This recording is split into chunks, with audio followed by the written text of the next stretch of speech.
Hola a todos, qué gusto estar nuevamente aquí en casa con Meli, con Andrés. Y bueno, ¿cómo están ustedes? Muy bien, felices de estar aquí como siempre. Este espacio es un espacio muy ameno, o sea, se nos va el tiempo súper rápido. Me gusta un montón. ¿Tú? No, estoy muy contento, muy feliz. Bueno, claro que el tema de hoy puede que no sea muy feliz, Sí. pero pues normalmente tenemos que tocarlo porque en cualquier momento a cualquiera nos llega, ya sea por un familiar, un amigo, puede ser muy cercano, pues constantemente es algo que estamos llevando en nuestras vidas, ¿no? Un tema para el que nunca estamos preparados ni lo vamos a estar. Y ese tema es, ¿y si hablamos de la muerte? Entonces, para este tema tenemos hoy una invitada muy especial. Ella es psicóloga, especialista en cuidado psicoespiritual, pero además ella ha trabajado en terapias de duelo. Entonces, hoy hemos invitado a Raquel Herrera. Bienvenida, Rachi. Hola a todos. Hola Raquel. Qué alegría verlos a todos. Hace tiempo no la vemos. Es verdad, un poco. Un poco perdida de momentos, pero bien. Aquí estoy. Bueno, qué gusto que estés aquí con todos nosotros. Bueno, Raquel, cuéntanos un poco cómo ha sido trabajar las terapias de duelo. Bueno, es una pregunta muy dura, pero a la vez gratificante. Porque, bueno, viajando un poco con las personas a través de su dolor, de su experiencia, también ver cómo ellos avanzan ante su situación de pérdida, porque no es solamente muerte, ¿no? Lo que yo trabajo en duelo, sino también, digamos, separaciones, divisiones, ya sea de parejas o ya sean de hijos que se van del hogar, o ese tipo de situaciones que pueden ser pérdidas, no simplemente de muerte. Pero es bien gratificante poder ver esos cambios en las personas, poder ver sus avances. Algunos es un poco difícil también ver esos avances, pero ahí vamos. Raquel, ¿por qué es tan difícil hablar de la muerte? Porque nadie quiere perder nada. Nadie quiere perder, pues en este caso, un ser querido. Pero un ejemplo, uno se le pierde el celular. Uno, ¿cómo se siente?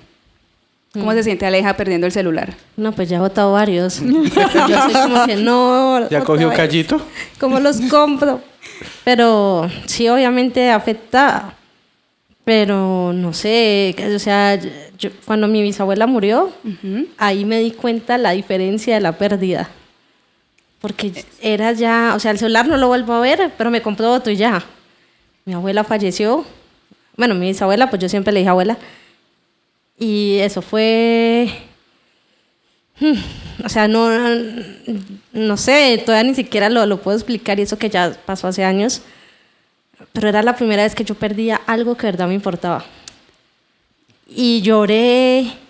Y lo más duro para mí fue cuando vi que llegó ella en el ataúd. Sí. Eso fue, uy, no. Eso es horrible. Es Tremendo. O cuando murió mi tenaz. perrito, que lloré mucho porque para mí era como un hijo, porque yo lo cuidaba, él Claro. dormía hasta conmigo. Claro. Ahí me di cuenta de verdad la De la diferencia pérdida. de las pérdidas. Y algo muy bueno que dijiste, y para eso iba con mi relación con las pérdidas, cosas materiales, que obviamente uno siente ese sinsabor, ese... Uy, no. Como Horrible, como horrible. ese- Yo las he sí. vivido en como gran ese manera. achantado. Sí. Para los que no saben, en Colombia achantado es estar como en Como baja nota, aburrido, deprimido, triste. triste. Entonces, claro, pero lo que tú dijiste fue muy importante. Pues se compra otro, digamos que Tiene ya un no queda, reemplazo. tranquilo. Pero en una pérdida ya física de ese ser querido, por eso es tan difícil enfrentar la muerte. Porque nadie puede reemplazar esa pérdida. persona. ¿Sí? Y también otra cosa que hay que aclarar es que el trabajo del duelo no es que uno va a olvidar ese ser querido, sino que uno puede ya hablar de eso para o enseñar a otros o uno autoayudarse ante ciertas cosas de la vida, ¿sí? Porque el trabajar el duelo a veces unos pacientes llegan y dicen, no, yo ya no quiero seguir llorando, yo ya no quiero seguir pensando en ese dolor, yo ya no quiero. Entonces hay que aclarar a todos que parte del duelo no es olvidar, sino recordar, pero como con otra perspectiva. Entonces, por eso es un poco difícil hablar de la muerte. Pero todo en Temas algún que van y momento vienen. tenemos que vivirla. Sí, ¿no? Sí. O sea, es algo a lo que no le podemos decir no. Claro. Acá, en algún momento sí o sí. Es un estado natural, pues a nivel psicológico, es un estado natural del ser humano, ¿sí? O del ser vivo, más bien. Entonces, es algo que tenemos que pasar sí o sí. Obviamente, la angustia y la ansiedad es el no saber el cuándo y el cómo. Entonces, ahí es donde se incrementa esa ansiedad. Uno sabe si ya es mañana, si ya es en 5 años, 30 años, ¿será que voy a terminar mi carrera? ¿Será que voy a terminar como yo quiero terminar? Entonces, eso va generando más ansiedad en las personas y bueno, pues traen otros tipos de situaciones. Sí. No, Algo muy particular fue cuando mi padre murió. De alguna manera, no sé si porque soy cristiano y Dios estaba ahí, yo sé para dónde va Él, me ayudó como a aceptarlo de una manera muy diferente a como lo vivió, por ejemplo, mi hermano. ¿Sí? Oh, claro. ¿Sí? Entonces, mi hermano este es el momento que muchas veces de pronto lo que tú dices lo recuerda y O no se puede hablar del tema todavía porque se quebrantan. no, son como ciertos momentos, Rachel, Ah, ok. ¿sí? Entonces, de pronto una canción, de pronto algún recuerdo. Claro que eso ha ido superando, ¿sí? O sea, lo que fue para mi hermano y para mi hijo Nicolás, la muerte de mi padre fue algo Significativo. es muy grande. No digo que no me dolió, porque me dolió muchísimo. Obviamente. Claro. ¿Sí? Además, cuando es así sorpresivo. Sorpresivo. Mm. Pues obviamente mi papá era un tipo como de 77 años más o menos, pero yo había hablado con él a las 3 de la tarde, nos habíamos reído, y a las 7 de la noche, Andrés, tu papá falleció. Yo, ¿cómo así? Algo así por el estilo fue. ¿Sí? Pero entonces está como ese cruce de cómo podemos llevar ese duelo, ¿sí? No, porque como que todos no lo llevamos igual, ¿no, Rachel? Claro, no. Sí. Cada quien es diferente. Sí, totalmente diferente. Además que a veces uno se impacienta, por ejemplo, como amigo, como familiar, pero ya pasó cuánto tiempo, ya deje la bobada, ya, o sea, siga para adelante, pero Y que es resulta... algo que no podemos hablarlo así. No. Como Se que- supone que ante un buen duelo, un duelo sano, se puede hablar así libremente, ¿sí? Pero, por ejemplo, en el caso de tu hermano, de pronto no se pueden tocar algunos temas o de pronto no se puede profundizar mucho porque puede movilizar todavía cosas en él, por lo que no sea un duelo como tal. Pero, claro, en cada persona es diferente ese proceso. Para algunos puede tomar semanas, para otros pueden tomar meses, otros años. Entonces eso depende también cómo se enfrenta ante ese duelo, pues un duelo sano también. Entonces es importante poder Sí. tener ese proceso. Yo también creo que influye cómo muere la persona. Es más fácil aceptar una muerte natural que de pronto a alguien lo matan por robarlo. Por ejemplo, yo tengo un amigo que el papá de él lo mataron por robarlo. Y esta es la fecha que él tiene que tomar pastillas. Él todavía está muy afectado y él en su vida tiene mucho rencor. Claro. Porque él decía, mi papá ya era un hombre mayor y por robarle un bendito reloj y 4.000 pesos que tenía porque él trabajaba en una tienda, me lo mataron. 4.000 pesos es aproximadamente $1. O sea, por nada. Entonces, para él ese proceso ha sido muy difícil y seguramente muchas No, y la personas rabia también que estarán siente así. con toda razón. La Claro. impotencia. En cambio, cuando una persona muere muerte natural, pues, o sea, creo que de pronto no estamos preparados para cuando llega, pero sí sabemos que en algún momento va a pasar. Entonces, por ejemplo, en mi caso, cuando falleció mi abuelita, fue algo muy bonito, estábamos todos en casa con ella, ya se quedó dormidita y el médico nos dijo, ya, murió. Obviamente duele y con el tiempo empieza uno como a vencer esa ausencia de la persona. Claro. Pero digamos que es más fácil, en familia nos podemos reunir y hablar de ella y acordarnos de todo lo bueno, de lo bonito. Pero cuando, por ejemplo, uno habla con mi amigo del papá, o sea, él recuerda cosas buenas del papá, pero no se le olvida la forma en que murió. Entonces se pone mal, le duele mucho y, como decías, es un proceso de duelo diferente, pero creo, no sé si estoy mal o que la forma en que la persona muere también puede afectar mucho. Claro, pues pérdida es pérdida. Pero claro, el enfrentarlo es diferente por la forma de esa muerte. Sí. Es que no es lo mismo que el ciclo de la vida, ¿no? Sí. Sí. Que, por ejemplo, la persona ha estado en Dios, eso nos da una tranquilidad impresionante. Sí. Yo tuve un ser muy amado que falleció, pero yo decía, o sea, obviamente el impacto fue grande, porque así como Andrés parecido, habíamos hablado el día anterior, nos habíamos dado el feliz año, contándonos cosas muy bonitas y al otro día se murió. Un infarto fulminante, él estaba en perfecto estado y falleció. Entonces él siempre fue una persona inquieta en la palabra de Dios. Él leía y era una persona que le gustaba el conocimiento. Entonces, cuando a alguien le gusta el conocimiento, tiene muchas preguntas, le gusta leer, investigar, y él era así. Entonces, mi manera como de vivirlo, un poco el proceso después, era, él debe estar preguntándole al Señor esto, y ya está allí. Entonces fue como que el bálsamo que llega y uno llega a la paz, como que allá estás. Ese es un punto que yo iba a mencionar también, es el concepto de muerte, obviamente depende de la cultura también. Uh-huh. ¿Sí? Porque, por ejemplo, en el Medio Oriente, para ellos la muerte es algo muy sagrado y que ellos embalsaman los cuerpos porque se supone que ellos vuelven a ese cuerpo, entonces tienen que cuidarlo, tienen que, sí, todo ese proceso, porque ellos vuelven a ese cuerpo, entonces debe ese cuerpo estar bien mantenido. Obviamente los de la plata, ¿no? No, y claro, se lleva el resto a los sirvientes, es grave, ¿no? Sí, no, de para allá sí. Cada uno por sapo. Para los de Occidente, por ejemplo, los que somos cristocéntricos, entonces tenemos la esperanza de la vida eterna, donde no hay más dolor, no hay más llanto, etcétera. Entonces, el creer en algo o en alguien también pues da como un poquito de esa tranquilidad y de ese alivio, sí, porque se sigue teniendo dolor, claro, aún los creyentes sufrimos dolor y lloramos por pérdidas, pero también sentimos esa paz del Señor, de que está en un mejor lugar que nosotros. Antes nosotros debemos estar tristes de estar aquí y ellos están mejor. Exacto, sin adelantar nuestra ida, eso sí. Pero, por ejemplo, Jesús también sintió tristeza cuando fue a visitar a su amigo Lázaro, ¿no? Total. Sí. Sí. Sí, también sí. Lloró y también sufrió esa pérdida, el apego que tenemos como seres humanos. Claro. Un apego natural. Sí. Eso es fundamental. Y hay algo que me pareció muy impresionante de Aristóteles, si no estoy mal, que él decía, un escritor que decía, el miedo a la muerte se debe al miedo a la vida. Un hombre que vive plenamente está preparado para morir en cualquier momento.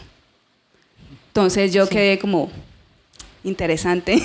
Eso fue un escritor americano, se llama Mark Twain, y es verdad, ¿sí? Entonces, el que tiene una vida plena, pues obviamente hay que analizar qué es pleno, ¿no? Y aquí no vamos a ir a ese análisis profundo de qué es estar pleno, pero el que lleva una vida plena está tranquilo, como que no hay algo que quede, ¿cómo se dice eso? Que tenga pendiente. Que quede pendiente, entonces me voy tranquilo. Okay. Entonces, cuando haya una tranquilidad, la conciencia tranquila, pues uno sabe. Uh-huh. Por eso los que creemos tenemos como esa conciencia tranquila en lo que cabe, porque uno sabe para dónde va, ¿sí? Uno tiene esa convicción. Pero ahí dice, el miedo a la muerte se debe al miedo a la vida. Entonces yo quedé como, wow, es verdad. Sí, yo acabo de quedar así, porque me acordé, yo antes le tenía miedo a la muerte. Yo vivía con miedo, yo no me quiero morir. Y cada vez que cumplía años, yo era, ay no, siento que me aproximo cada vez más. Entonces, ahora que dices eso, entonces yo le tenía miedo a vivir, o sea, tenía mi conciencia re mal. Sí, pero mira algo que me pasaba cuando niño. Llegó una época que le tenía miedo a la muerte y yo no me quería dormir porque me daba miedo no despertarme. Totalmente. Entonces, ya llega el momento que el sueño me vencía, pero era una fuerza constante, me estaba, pues, ¿qué tendría yo?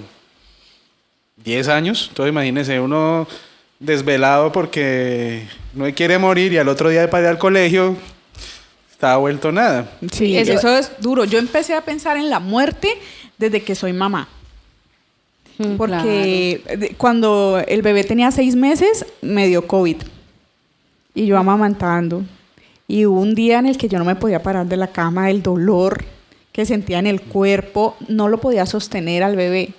Entonces yo era así en la cama y lo veía él acostadito en la cunita y ni siquiera la lactancia, mi esposo me lo tenía que pasar, yo no lo podía cargar. Entonces yo me acosté a verlo y yo oraba solamente porque no tenía fuerzas para pararme de la cama. Y yo le decía, Señor, no quiero que él se quede sin mamá. Yo quiero ser su mamá. Entonces yo ahí es donde empezaba a pensar, empecé a partir de esa situación, como que no quiero que mi hijo se quede sin mamá. Y empieza uno como que no quiero que le falte, tengo que estar emocionalmente bien, en mi salud bien y esforzarme yo también para que él tenga a su mamá por mucho tiempo. No sé hasta cuándo la voluntad de Dios me va a tener, pero yo quiero estar a su lado. Es ahí donde yo he empezado a pensar en la muerte. Antes ni... No, es que ya uno no piensa como en uno, ¿no? Ya es como en los demás. Yo tengo sobrinos también y yo soy como que yo quiero verlos crecer, yo quiero verlos que cumplan cada sueño. Entonces yo cuando oro, yo Diosito, dame mucha vida. Pero ya no es tanto como por mí, porque digamos que yo de cierta forma ya acepté que la muerte es algo del ciclo natural, pero yo quiero como que alcanzar varias etapas con ellos, disfrutarlos, verlos crecer, ver sus sueños realizados. Entonces sí, ya es como que no es tanto por mí, o sea, ya mi conciencia no está tan mal, ya es como pensando en ellos. Pero tú también necesitas cumplir muchísimos sueños más. Sí, claro, sino que digamos que, por ejemplo... Por pensar en otros. No estuvieran... Yo como que, bueno, mi mamá queda bien, mi hermana, pues espero que siga bien. Todos, o sea, ya... Sí, en cambio los niños están chiquitos. Entonces yo quiero como que ser parte de ese proceso, pero ya no es el miedo que yo tenía antes de que yo no me quiero morir. Entonces no, ya es como que bueno, si pasa, pues ya que. Y además con Jesús, cuando Él resucita, ahí está la promesa también de la vida eterna. Entonces yo como que, bueno, si ya le hice un significado. Ajá, si hago mis cosas bien y todo, está esa promesa de la vida eterna. Entonces, por mi parte, yo estoy tranquila en ese sentido, pero sí me preocupan obviamente los chiquis, porque no son mis hijos, pero yo los quiero así como si fueran míos, porque pues desde chiquitos ahí con ellos y todo.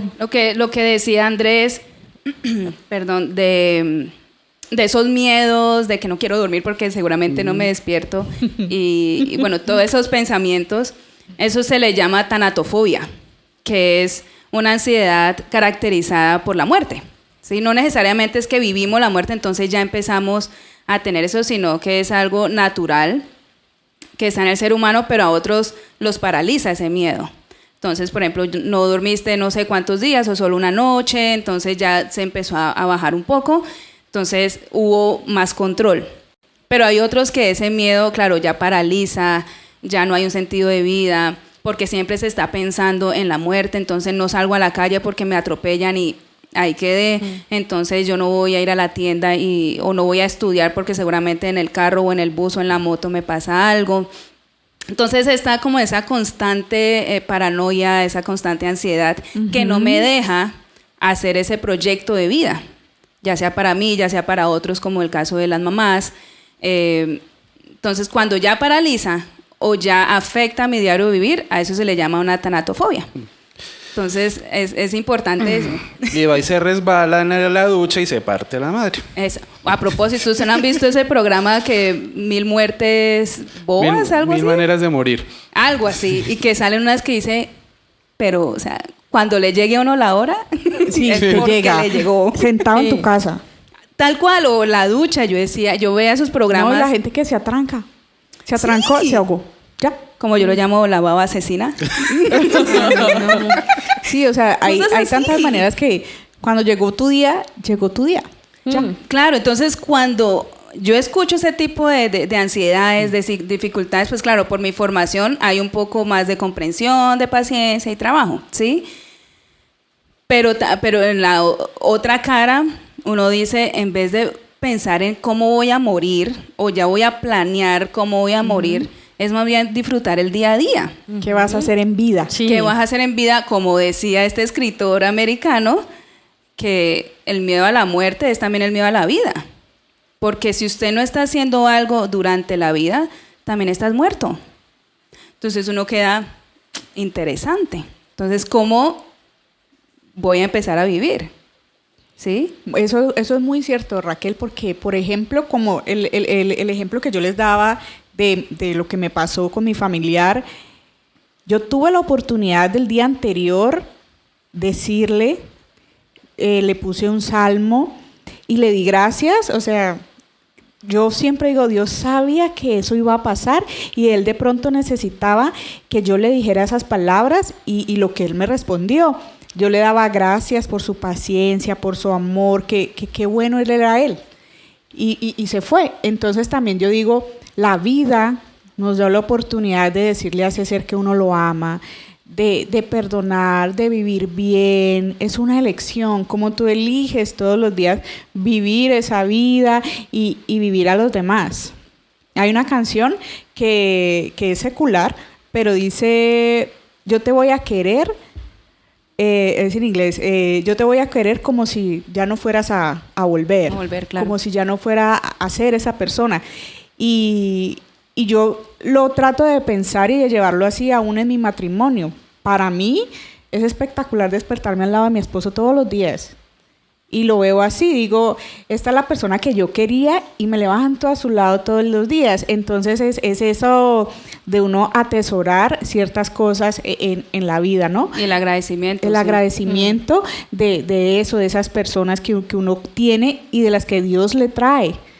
Porque el Señor pone ángeles y personas espectaculares como otras que pasan por nuestra vida y nos dejan una enseñanza, sea negativa o no, o positiva, digámoslo no negativa, sino o no tan buena, pero pasan y hay una huella en nuestras vidas, amistades, aprendizajes. Entonces yo digo, qué bueno tenerlo allí y vivir eso.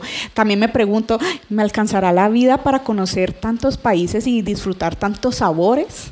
O sea, me falta mucha comida por probar. Sí, eso sí. Quisiera conocer muchos rincones. Uno de mis sueños es nadar en los 7 mares y yo digo, va a llegar ese día en que lo podamos hacer. Tenemos Claro. que gastar más nuestras energías en pensar en vivir, no en vivir. pensar en qué. Y en Pero- vivir bien. Pero Sí. mire que también está el otro lado de la moneda. Pues por diferentes condiciones, situaciones, hay personas que están deseando la muerte, ¿no? Sí. Eso para eso también iba, que también es entendible las personas que no le encuentran motivo a la vida. Entonces desean, ya está el suicidio, ya está en otro tipo de situaciones externas. Tú como profesional, ¿qué consejos les darías a las personas que están pensando en eso y también a las personas que están en este momento atravesando algún duelo? Bueno, a los que están atravesando ese duelo, ustedes pueden, no están solos. No, en serio que sí, ese dolor no es que sea bobada de ustedes. Para eso estamos, para escuchar, para ayudar, para avanzar, pero también hay que creer en ese ser superior, que es el que nos lleva adelante y le da sentido a la vida cada día por más dolores que hayan. Y los que quieren hacerse daño, hablen y que ojalá sean escuchados, que esa es una gran falencia, que a veces no se sabe escuchar y se quiere poner primero como las opiniones del otro en vez de escuchar al que está con la dificultad. Entonces este es el tiempo para que puedas habla con un amigo o en la iglesia también hay personas que están dispuestas a escuchar, que eso es importante. Y el duelo que estén pasando, así sea de un perrito, que hay gente que dice, ¿hay un perro en serio? Ajá. Y ha pasado. Y yo he tenido pacientes que me han buscado por duelo y pérdida de su perrito. Entonces a veces se sienten como en ridículo pagarle a una psicóloga por un duelo con un perro. Y yo le dije, no, tú tienes todo el derecho y eso es significativo para ti y para mí como profesional porque es un dolor que tú estás pasando. Entonces se sintió conectada y bueno, empezamos un proceso y ahorita ella está súper bien. Y ahorita habla de su perrito y habla de todo y de sus experiencias y ver ese proceso muy bonito. Entonces yo recomiendo a las personas que escuchan a los otros ante el dolor, no minimicen ese dolor. Como que también se pongan en sus zapatos, entiendan, pero también ayuden a avanzar a esa persona. No solamente con el pesar de, ay, pobrecito, venga, llore, sino también como amigo o consejero, puedo ayudar a avanzar a esa otra persona, ¿sí? Y algo muy importante también es que el dolor no es malo. No, pues somos seres humanos y sentirlo creo que es muy sano. Es sano en expresarlo todavía más. Exacto, entonces el duelo no te cambia, el duelo te revela. Porque el duelo te muestra quién eres realmente. Porque a veces ponemos esa faceta de no. Por ejemplo, los hombres, no, yo soy el macho. No, yo soy más llorón. Pero es más por cultura, por ¿no? cultura. Como los hombres o no género. lloran. Exacto. Sí, o lloro en mi intimidad, pero que nadie me vea. ¿Sí? No pongo a todos los hombres allí porque, bueno, Andrés dice, no, yo sí lloro, ¿por qué? Por lo que sea, y súper. Comercial de Johnson. Yo no he podido ver 2 películas a propósito porque me hacen vulnerable y es Lassie, la del perrito, nunca la he visto porque sé que me va a dar muy duro. Yo no sabía que se había muerto. Gerson me dañó la vida de Lassie. Y el otro es Bambi. Ay, No he visto Bambi. Bambi a propósito. No quiero enfrentar ese dolor. Yo lloro cuando la veo. Lloré ¿Ve? chiquita mucho por eso. Claro, entonces el duelo revela quién realmente eres y por eso es muy difícil para personas, tanto hombres como mujeres, buscar esa ayuda profesional para enfrentar ese dolor. Sí, para las mujeres de pronto un poco más fácil, si decimos entre comillas, porque pues somos más expresivas. Pero en los hombres no, entonces empezamos con esa faceta, cuánto tiempo con que no, todo bien, y cuando ya llegan al fondo es que no, ahí sí, ya necesito ayuda. Y en cualquier momento está bien, así ya esté en el fondo del dolor, súper que busque ayuda, o así esté encimita del dolor, también súper. Y aún en su intimidad, pedirle a Dios que lleve nuestras cargas, porque Él también, como lo decía Andrés, Él también lo sintió. Sí. Total, pues me imagino el saber que al otro día va a morir y ya no va a Lo sintió estar por o algo otros, así. lo sintió por Él, miedo, no me imagino el miedo que Y pudo angustia, sentir. él sintió angustia. Entonces, Él es quien más nos puede ayudar a llevar este tipo Nuestra de mayor cargas. fortaleza es Él. Y bueno, por temas de tiempo, ya tenemos que ir cerrando. No me imaginé que hablar de muerte fuera a ser tan chévere. Creo que fue un momento especial, no sé, recordar, porque igual cuando estamos hablando también estamos recordando a esos seres queridos que ya no están. Y aprender, y esperamos que también sea de mucha ayuda para los que están en duelo, para los que están pensando cosas que le quitan el valor a la vida. Y recuerden que la vida hay que buscarle ese sentido y ese sentido también se encuentra en Dios. Él es Así nuestra es. mayor fuerza y bueno, Así es. gracias Raquel por estar aquí. No, a ustedes muchísimas gracias. Está súper y lindo el lugar a propósito. Ahí lo tienes a la orden cuando quieras. Gracias, lo tendré en cuenta. Muchas gracias. Esperamos que nos sigan acompañando en nuestro próximo capítulo. Chao. Chao.